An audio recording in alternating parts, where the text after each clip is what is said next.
Nègre sous la neige, c'est le titre du nouvel ouvrage de l'écrivain béninois Wilfried Aranzin-Cressel.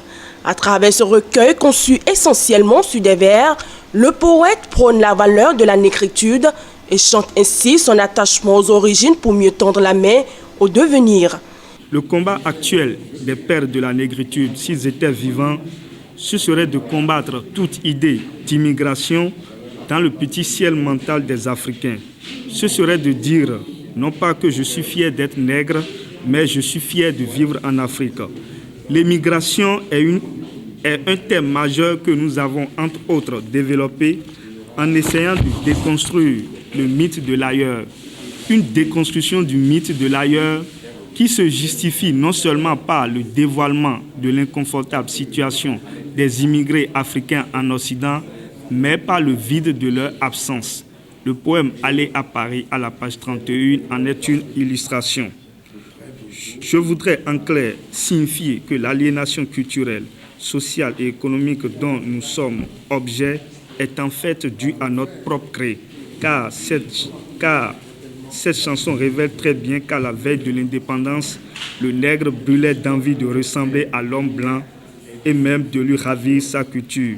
Le parrain de l'événement, Jérôme Carlos, approuve d'ailleurs le concept à sa juste valeur. Nous sommes des êtres humains et de ce point de vue, je réclame une identité avec le Suédois, avec celui qui est au pôle Nord. Nous sommes des hommes. Dieu nous a pourvus de cet outil merveilleux qui s'appelle l'esprit. Nous pouvons penser. Et nous avons fait l'effort de problématiser tout cela. Bedoto, le Créateur, et nous, Beto, le Père de l'univers. Donc nous avons reçu délégation de Dieu pour administrer, n'est-ce pas, l'univers. Lui, il est créateur, nous sommes les pères délégués, n'est-ce pas, de l'univers. Je partage avec tous les hommes, mes semblables, cette notion fondamentale que j'appelle l'humanité. À un second degré, je partage avec d'autres, et à un niveau moindre, une autre valeur fondamentale, parce que nous appartenons au même pays. Les problèmes qui se posent à nous ici aujourd'hui, qui nous empêchent de dormir, ne sont pas les mêmes que les problèmes des Maliens, des Suédois, des Français, des Chypriotes, etc., etc. C'est ce que j'appelle la citoyenneté.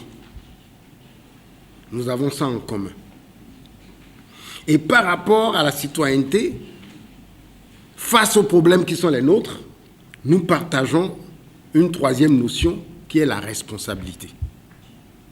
La cérémonie de lancement de cet ouvrage a pris fin sur une note de satisfaction générale des participants.